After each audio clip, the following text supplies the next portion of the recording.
Well, up first, let's get you the latest numbers. In India's daily count of cases in coronavirus have witnessed a sharp spike as 18,855 new infections were recorded in 24 hours. In its previous daily count, the country had reported 11,666, meaning that the latest spike is nearly 7,200 infections higher than the previous one. 163 fresh fatalities took the total number of deaths now to 1,54,010. And these latest numbers come in a week that India reported its lowest daily count since June 2020. Now, if we talk about the death numbers, Mexico has overtaken India for third position for the total number of deaths due to coronavirus. India is now at the fourth position if we take a look at the total number of deaths since the start of the pandemic. Now, if we take a look at India's numbers, India's Health Minister Dr. Harshvardhan has said that India flattened its COVID graph and that 147 districts have reported no new cases of the viral disease in the last 7 days. He also said that this has been achieved due to proactive testing, with more than 19.5 crore COVID tests conducted in the country so far. So what is the reason that we're seeing that, across the world, in the US, in Europe, there's a crisis as far as the pandemic goes, but in India, the numbers have been coming down? Though, of course, today a spike in the daily cases if we compare with yesterday. Well, to talk more about this, we're now joined by Dr. Sudarshan Ballal, Chairman, Manipal Hospitals, and Professor Girdhar R. Babu, Professor and Head Life Course Epidemiology at the PHFI in Bengaluru. Thank you both for joining us. Now, Dr. Ballal, first to you, several theories are given as to why India's numbers have been coming down steadily. They talk about our young population. They talk about, strictly following the mask mandate. But that's something I don't agree with, because I've seen maybe in Delhi and our cities we're following it, but not really in villages and rural parts of the country.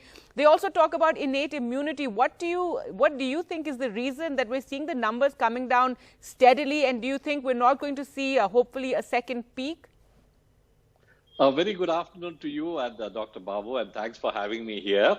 I'm glad that a very well-known epidemiologist is with me to give us some of the answers. But what is heartening to say is that though we were very badly bruised and battered by COVID, we seem to have survived the COVID onslaught, and we have handled it much better than the world. And of course, there has been a significant drop in the number of COVID cases, which happened fairly rapidly. If I remember, in the last week of October, there was a significant drop. Many causes have been attributed for this, and causes why the numbers have dropped. One is probably there is a large number of people infected, and this is seen in the sero surveys that we have done. The sero surveys in some cities have been as high as 60%, which means 60% of the people have been infected, probably many of them asymptomatic, and have developed antibodies to it.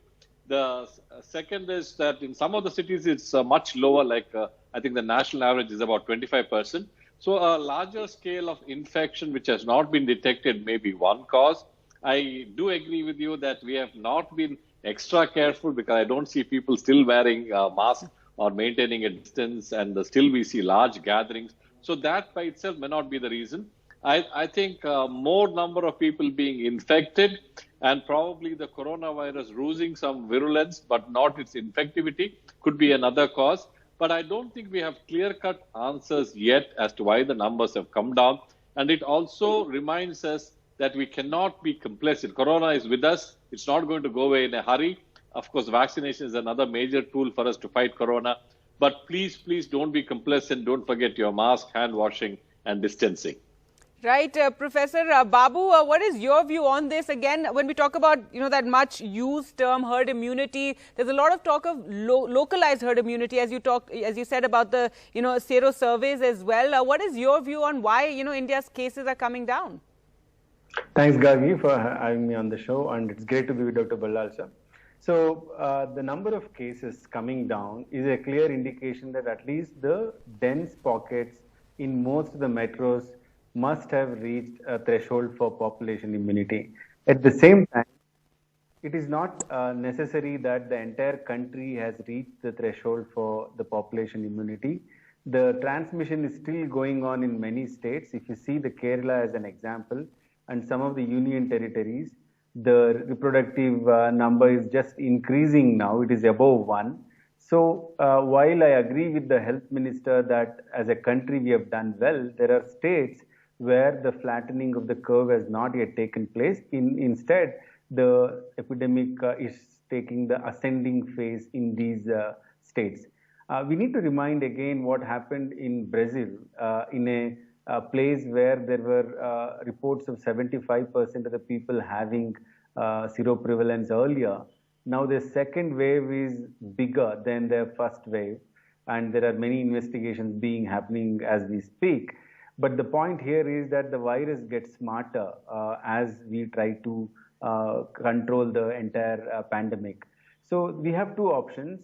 One is to vaccinate as many and as quickly as possible while controlling the overall pandemic wherever and however it exists.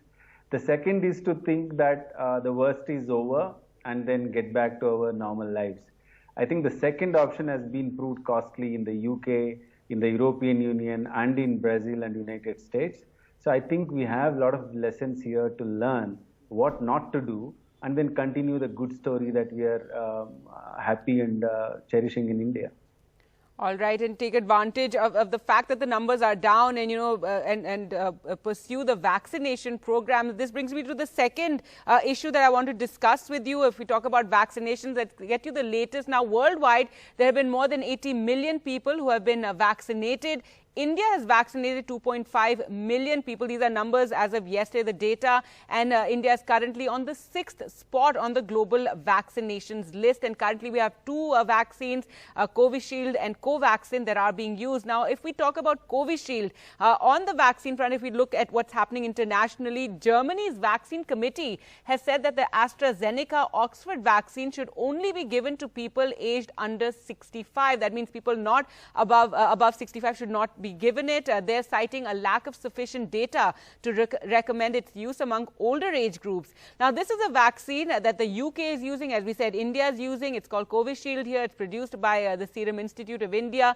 However, the UK Prime Minister and Public Health England have both defended the use of the Oxford AstraZeneca jab. They've said it's safe and efficacious for all groups. The European Medicines Agency is to decide as well on whether to approve the vaccine for use across the EU as well. Professor Babu, your view on this, the fact that, the German agency feels that there's not enough data about the use of this vaccine in elderly. Is this a matter of concern for us, or we've done our own checks and we've, like England, found it safe for all groups? That's a great question, Gagi. So if I look at the German decision, it's a welcome move that they're basing their decision on the evidence. At the same time, the Oxford University researchers, they have explained saying that the people in the trial above 65 years got enrolled a little later. Therefore, we could not, furnish those results at the time of Lancet publication. So while both are right in their own merit, most of the decisions around the vaccine are taken based on the emergency use authorization. While there is increasing, surge in cases we are witnessing in many parts of the world, whether we should be using a vaccine which is proved safe in the other age groups. And based on that, the regulatory agencies have taken this decision. Whether this is right or wrong, this is definitely dependent on the experts in the committee who decide there. According to me, the German decision of wait and watch till the results are available is the evidence-based approach, but not really a concern for those countries where we are vaccinating people 65 years and above, because we have vaccinated people even in India with Covishield, and also we are seeing this happening in the UK. There is no adverse events, at least in the age group 65 years and above, being reported on a wide scale. So therefore, the safety doesn't seem to be a problem, Gagi. But I think finally, I'll just say that the Oxford group should furnish the data on the efficacy above 65 years. As soon as possible. Dr. Bilal, your view on this, and I know here you have laymen, people like us also watching very closely all that is being said regarding the vaccine and, what all the agencies, different countries are saying. It's never happened ever in the world before, but tell us your view. So I am a very strong proponent of the vaccine, and every person who's watching this show, I earnestly appeal for them to go for the vaccine unless it's specifically contraindicated. This is a very dynamic situation that's going on. This is a relatively new vaccine. The studies have been on only in the recent past, and the vaccine was developed in a period of 10 to 12 months, thanks to the brilliant work of our scientists and also the proactive government which brought it to our citizens. Now, what is very clear is that this vaccine is safe. I think that is number one. Safety is an absolute must, and we are all convinced that this is a very safe vaccine. Now, in general, people above the age of 65, in whatever way you look at it, their immunity levels are lower, which means they are unlikely to produce the same kind of response as a robust young individual for any vaccine or any immune stimulus. We have seen this in kidney transplants. We have seen in many other situations. So obviously, it is likely that the immune response in the elderly may be little less than expected in a younger person. But to me, I think everyone should be vaccinated unless there is a contraindication. This is a savior that has come very rapidly to us. We should jump at this occasion and take the vaccine. Please, please, please take the vaccine if you are offered the vaccine. All right. Well, thank you so much, Dr. Bilal and Professor Giridhar Babu for joining us on the show today. Thank you. Thank you. Well, let's now focus on the UK, where the number of coronavirus cases has been falling, but the number of people in hospital remains high, as does UK's daily death numbers. UK is combating the new variant of coronavirus that is not only more infectious, but also maybe more deadly. And that is something that the authorities there have indicated. Well, to talk more about the situation and how they're handling it, we're joined now by Professor Devi Sridhar, Professor and Chair of Global Public Health, the University of Edinburgh. Thank you so much for joining us. Now, the UK is going through this terrible crisis. You know, we're watching it from here. It's under another lockdown. Several measures have also been taken to curb the spread of the disease. What has the impact been of all these measures? Starting to kind of stabilize the numbers. So they're starting to flatten, but they're not really coming down as fast as we'd hoped. And unfortunately, a lot of the hospitalizations and the deaths we're seeing are baked in. These are from infections from several weeks ago. So the hope is that we can avert deaths in February and March, but it's not going to help us now in January. And what about the vaccination drive? What have been the major challenges? Is it going smoothly now?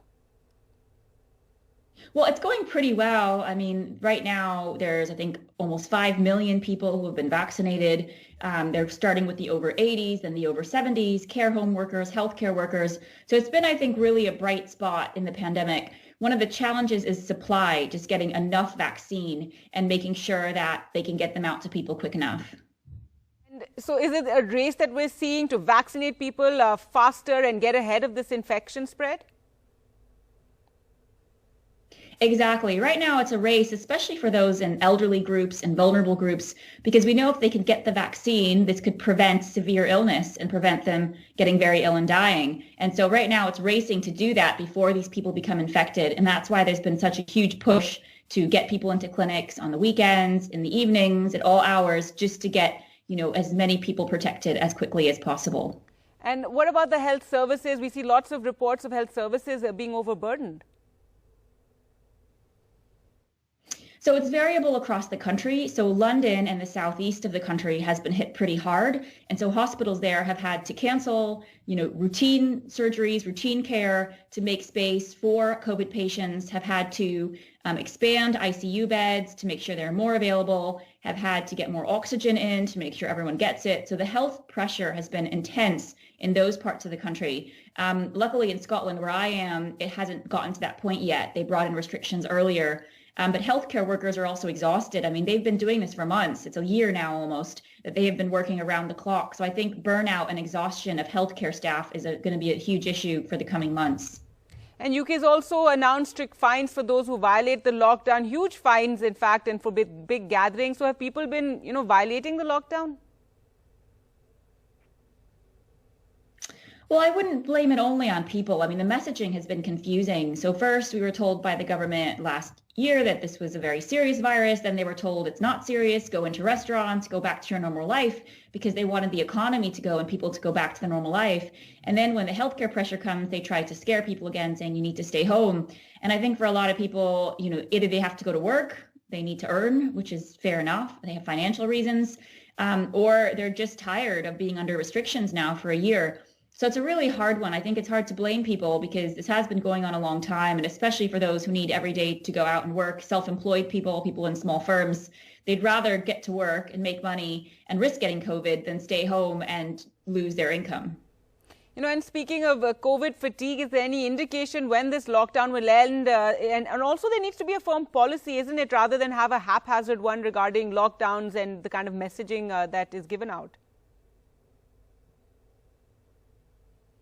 Well, I think the two things is first in, March, April, we could ease restrictions. I don't think we're going to go from lockdown to no lockdown. I think it's more going to be an easing of how much flexibility and how much things are open, like a dial going up or down. So we're hopefully going to see that, restrictions being lifted in March, April.